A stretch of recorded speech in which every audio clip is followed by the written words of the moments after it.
vì hốt sập chư sông yên ba lan phải đâu lòng hay lo cho nợ vì hốt sập chư ca sĩ nan yong ngô nam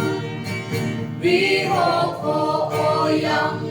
nang ca sĩ lan phải hốt làm chim nè sang phong ya vui phong nàng ca hốt làm nàng hàng sang phong ya vui ở thiên nước bưu hoa hốt nàng sang phong ya vui ở thiên nước bưu hoa hốt nàng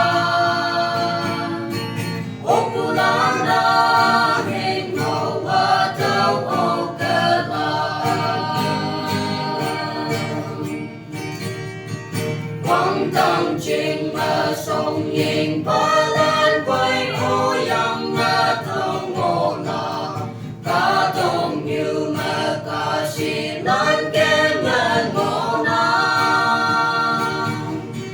vì hộp ô yang ca sĩ phải hộp cụ ốc lập chín sang phong ya vui phong nàng hộp nàng hàng sang phong ya